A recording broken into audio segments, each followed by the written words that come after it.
There's a single thread that runs throughout all of humanity, and it spans from the garden to the great white throne. And this single thread is called need. We are a needy people. We are in need from the moment that we are conceived to the moment we pass from this life. We have always been in need, and we will always be in need. Now, doesn't that sound good and hopeless for us all this morning? But what if our need is the way things ought to be? What if it is part of God's master design? Have you ever thought about that? See, we see need as a bad thing, but what if it's not? Now, before Christ, we know that we had need. That was a bad thing. It's like, oh, I need something to fill this. But what about the need that we have this very day? Need means lacking something or a lack of something. Condition requiring relief. It means poverty. In Genesis 1:11, thought this was interesting. You know, God called the light to shine forth, and it did. He brought chaos into order. And in verse 11, he says something. Then God said, let the earth bring forth grass, the herb that yields seed, and the fruit tree that yields fruit according to its kind, whose seed is in itself on the earth. And it was so. Did you catch that? God spoke to the earth. He commanded the earth to bring forth the grass, herbs, fruit trees, and all other vegetation on earth. He said, earth, wake up. I've got something for you to do. I want you to bring forth grass. I want you to bring forth trees and all kinds of pretty little flowers. So the earth produced these things. What happens if you take grass and you pull it out of the earth? Does it not die? What if you take a flower and pull it out of the earth? What does it do? Or a tree. It dies. But he told earth to start producing. And what it was producing, if it's removed from what it produced, it dies. Grass, herbs, fruit trees has a need, and that need is to be planted in that which has brought it forth. Now in Genesis 1:20 it says, and God said, let the waters abound with the abundance of living creatures, and let birds fly above the earth across the face of the firmament of the heavens. God spoke, and the waters had to obey and abound with living creatures. So the waters of the earth produced the living creatures. So, what happens if you remove a fish from water? Oh, are we seeing a theme here? So, this fish that was produced from the waters, if you remove it from where it was produced, it dies. So it needs its producer, right? Just like the grass needs the producer. It dies. In Genesis 1:26, and you knew we were going to get here, right? God said, let us make man in our image according to our likeness. And he did so. So what happens when you remove a plant from the earth and a fish from the waters? It dies. So what happens to the man who isn't planted in the Lord? He dies. Trees need and depend on the earth to sustain them. Fish need the depths of and need and depend on the water to sustain them. Man needs and is to be dependent on God to sustain us because God is our resource. Jeremiah 17:7-8, it says, "Blessed is the man who trusts in the Lord, and whose hope is in the Lord. For he shall be like a tree planted by the waters, which spreads out its roots by the river, and will not fear when heat comes, but its leaf will be green, and will not be anxious in the year of drought, nor will cease from yielding fruit." So it can get hot, and drought can come. So what happens whenever drought comes and our roots are not deep enough? So man's need is the way it ought to be. It is part of God's master design because he sustains us. But not every man knows he is in need, and many of us were there at one time in our life. I had a need burning within me that I didn't know what it was. All I know is I was angry, I was hurt, I was confused, I was dazed because I didn't understand what would quench that very need that was buried within me. But not every man believes that he depends on God. But the word says it is by God's grace that he reigns on both the just and the unjust. So whenever I was unjust, he was reigning upon me just like he reigns upon me this day. And that is called grace. That is him satisfying my need, even though I did not know I had a need. Our understanding of our need can cause some beautiful, productive results in our life and beyond our lives. Your need, listen up, your need can get you to your destination.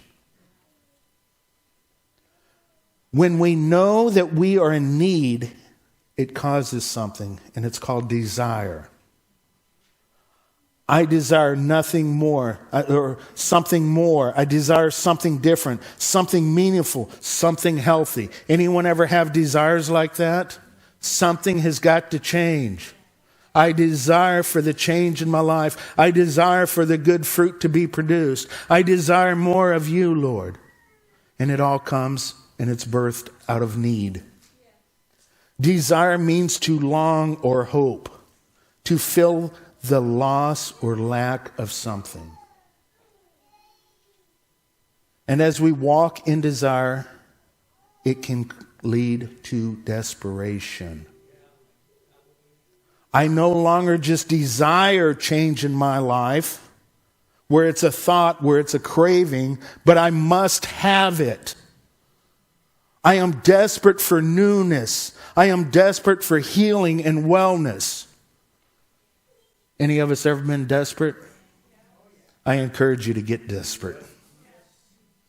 Desperation means, yes, there's some definitions this morning. That way we can get a beautiful scope of what we're talking about. Desperation, loss of hope, and surrender to despair. Oh, have we ever surrendered to despair? Oh, it's not a bad thing.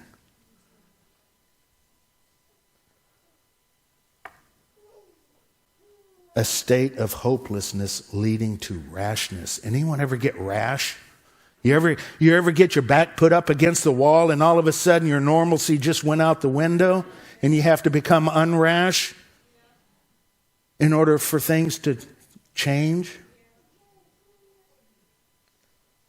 So do we see what's happening in this sequence? And it all started with this thing called need.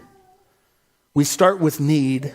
We know that something is lacking in our lives that takes us to a state of desire, a longing, a hopeful, that what is lacking will come and fill us, heal us, and then to a place of desperation, where we now have officially surrendered to despair. We are in a state of hopelessness that leads us to rashness. Now, where does that leave us? That leads us to resolve. And that is to find an answer, to find resolution. I have decided to find a resolution to this need that is in my life. I will not settle any longer for incomplete, unsatisfied thirst. I will not be satisfied. I have to find a resolution. I have to find the end of this journey. I'm tired of feeling empty. I'm tired of being in despair. I am tired of being unhealthy. I am tired of this. And I will find an answer regardless of what it costs. In Mark 5:25, there was a certain woman that had a need in her life. She had a strong desire to be healed from an affliction in her body. She had a hopefulness that she would not be lacking. And this long-term lacking caused her desperation. And during this time of desperation, she turned to what she thought her source of healing would be. The word says, and she suffered many things from many physicians. She had spent all that she had and was no better, but rather grew worse. She was at a desperate place, a desperate time in her life. And what she turned to, she thought was her healing, her completeness. But she was still desperate. When all hope is gone, and your word is all I've got.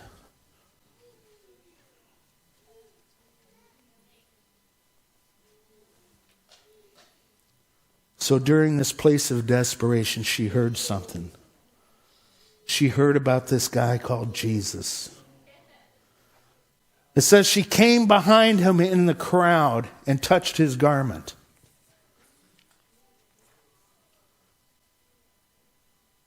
For she said in her resolve, if I only may touch his clothes, I shall be made well.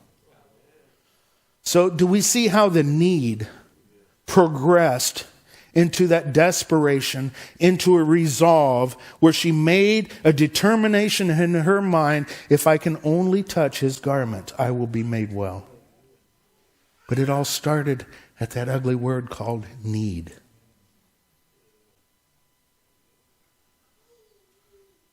And our need is also our greatest blessing. Think about it. It was at that point in my life whenever I understood my need, my desperation, my resolve, something's got to change. Either my life needs to end or something has to change. And it has to change right here, and it's got to change right now.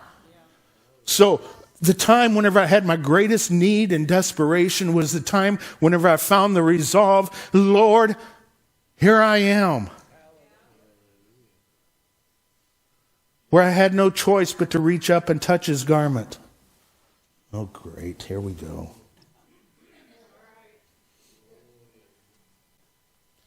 Immediately, the fountains of her blood was dried up, and she felt in her body that she was healed of the affliction. Look at this. Her desperation, her resolve, I have to touch. As soon as she touched, she could feel the healing. She could feel her need being met at that moment.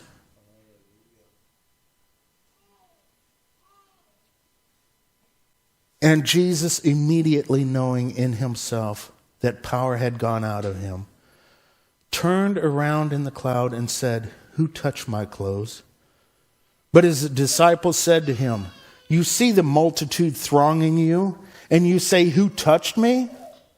And he looked around to see her who had done this thing. But the woman, fearing and trembling, hey, sometimes we got to fight through the fear. Sometimes we have to fight through our emotions. Sometimes we have to fight through some stuff and be that determined, regardless of how I feel, the intimidation coming on me, those things that within me that do not want to touch and reach for him. Regardless of all that stuff, I'm still going to touch him.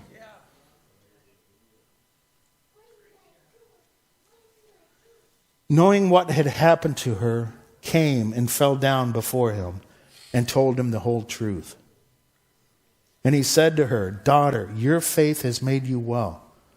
Go in peace and be healed of your affliction."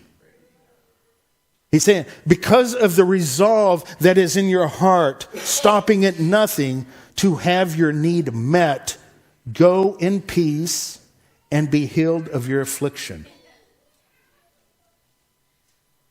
So the question this morning, what is our affliction? Well, if you don't have an affliction, you can say, "I don't have an affliction." Then get one. We'll get to that later. Get some need. That's really what this boils down to this morning. If you have no need, you better be getting some need.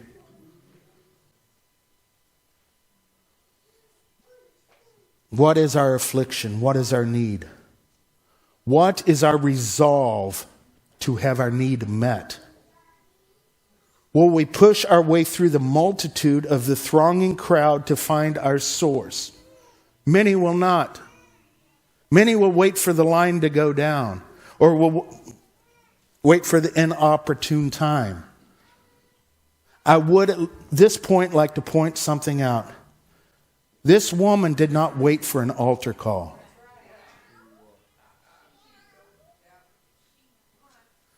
Did you know that need is biblical? An altar call is not. Oh my goodness. Oh no. Need is biblical. An altar call is not. Don't throw me out quite yet. Why is mankind so comfortable and content in incompleteness? Perhaps it is our lack of understanding of our neediness. I've heard this said to me, we need more altar calls. We need an altar call every Sunday. Just work with me on this. I've heard this. I've heard it. And I love altar calls and I believe in them. But do I have to invite you to go and meet with your master?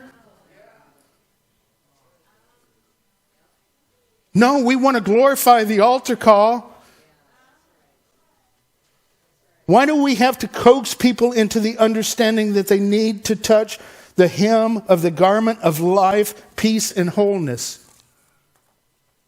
See, that's that lack of understanding that we are in need.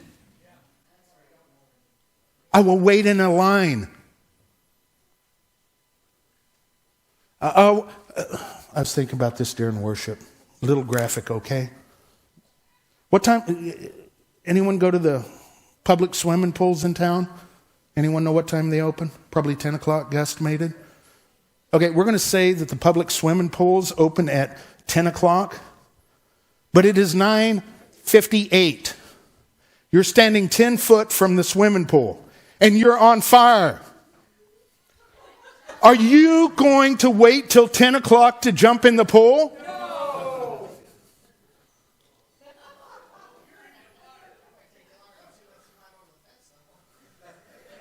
You're going to push through that fence.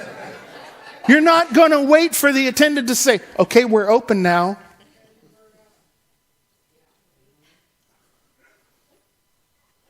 We're not going to wait. I didn't wait for the altars to open in 2008. I ran down in my affliction. I had a need, and I needed it to be met immediately. I couldn't wait one more minute. I finally got to church. And during word, there was no altar call. If there was, it would have been later on. All I know was I needed something and I needed it right then. And I wasn't going to wait for someone to say, "Okay, you're invited." This poor man cried out.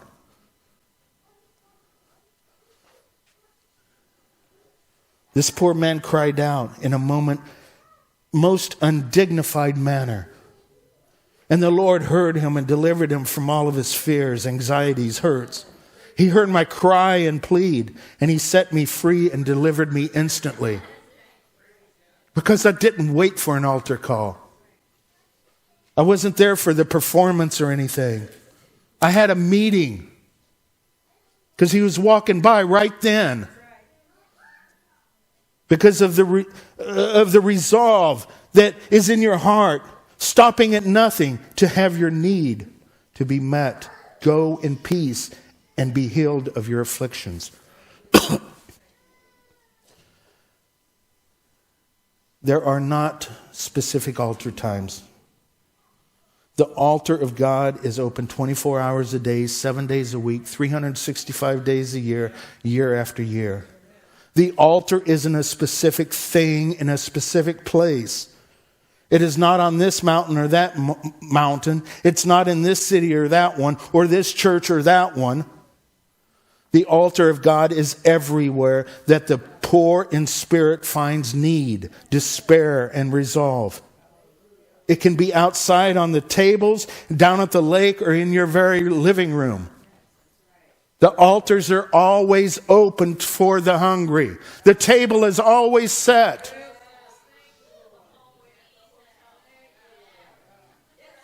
The hallway at the hotel, the street down at the corner right outside the bar. The altars are open all the time.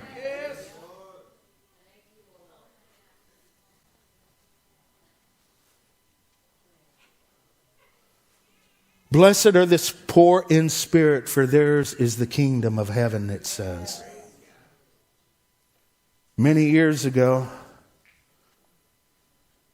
I was in the middle of preaching a message, and there was a gentleman sitting right here.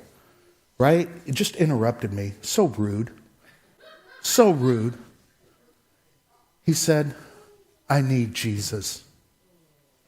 He didn't wait for the altars to open. That's what I like seeing. Pastor, man, hey, can I interrupt you for a moment? I need Jesus. Well, yeah. The altars are open. I think the Lord would be all right with that. But speaking of need, last Sunday I noticed something both during worship and during the altar call given. And this is what sparked the message. I see need in this house. Need of more. Need of deeper. Need of nothing less than God's radiating power and presence to manifest upon our lives. Whenever Greg gave the altar call, yes, we had an altar call. But whenever he gave the call, it was beautiful. Because there's need, there's desire. Relentless hearts saying, God, I want more of you. Whatever it takes. Whatever it takes. I don't only want to touch the hem of your garment, I want to wrap myself up in it.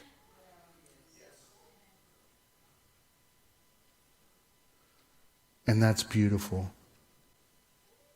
Because, he loves us so much. And that's all he's been trying to draw closer to me and I'll draw close to you.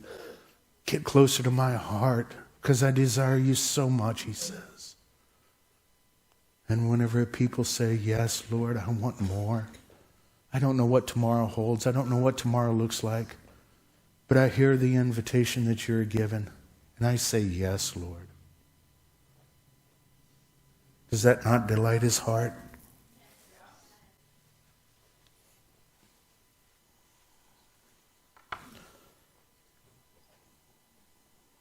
I've seen a need that has been satisfied and still yet to be satisfied.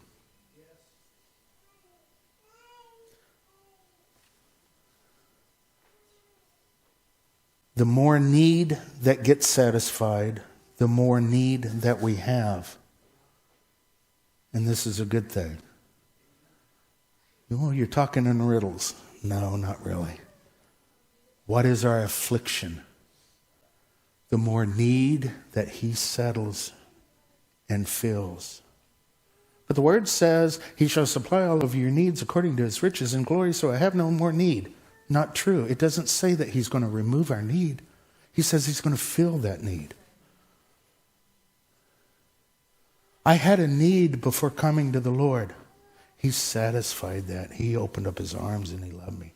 And through the process, I've had more need, and he satisfies and fills me. And then I have more need and more need. So as it gets satisfied, there's more need.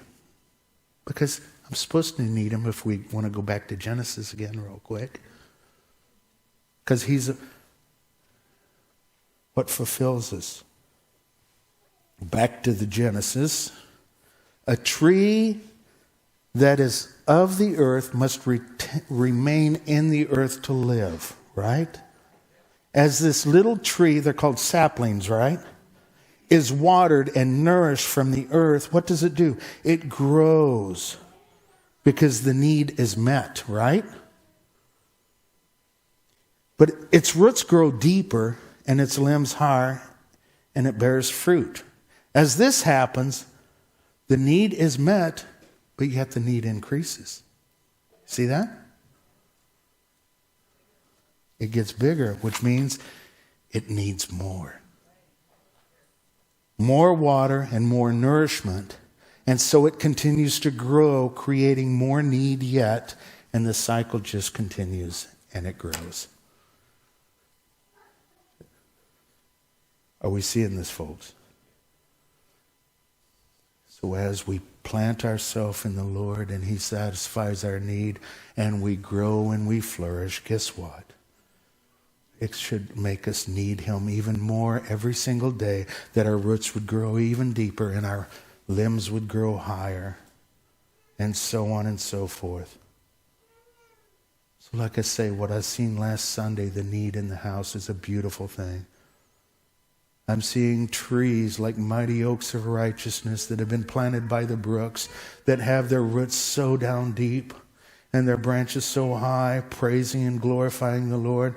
And these little bitty sapling trees that have grown up into mighty oaks of righteousness, proclaiming the name of Jesus. We're saying, Lord, we need more of you, that we might grow more, that we might produce more fruit, that those for miles around would see these mighty oaks.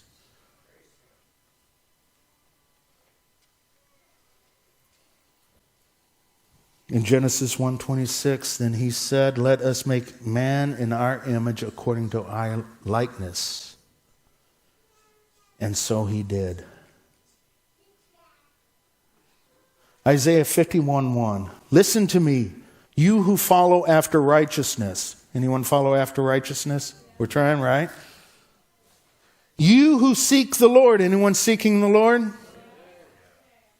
Stand upon the rock in which you were hewn, and to the hole of the pit from which you were dug.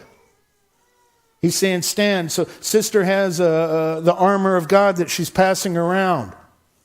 But the whole thing about the armor of God, it says, when you've done all you can, stand. Stand upon that rock. That's the rock that you were cut from, precious, tried, and true. Stand upon that rock. If you're not standing on the rock, what good's the armor? Oh, Lord, help us to just stand.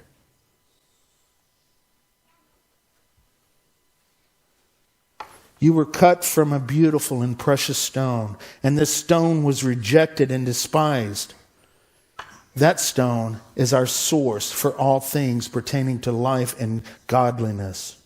For this chief cornerstone is what all things rest upon, and where all things have their need met. I waited patiently for the Lord. He turned to me and heard my cry. He lifted me out of the slimy pit, out of the mud and mire. He set my feet on a rock and gave me a firm place to stand. He met my need. He met our need. And I shall supply all of your need according to my riches and glory. The Lord is delighted in our need, folks. He loves it. He is taking notice of the need that we carry in our hearts. He is rejoicing over the desperation that is burning in our hearts as we cry out, "Yes, Lord, more of you. I want my roots deeper in you. I'm not satisfied. I crave and pant for you at the brooks. You sustain me and satisfy my depths, but as I desire more, and I long within my soul to be consumed in your presence. Take me, Lord, and do not withhold yourself from my presence. Search me and know me. Let me find the chambers of your heart that I may dwell there with you. You are my substance and my every breath. Help me to be lost in you." And that's the invitation that he's given this day, for us to be just lost in him. So who's in need?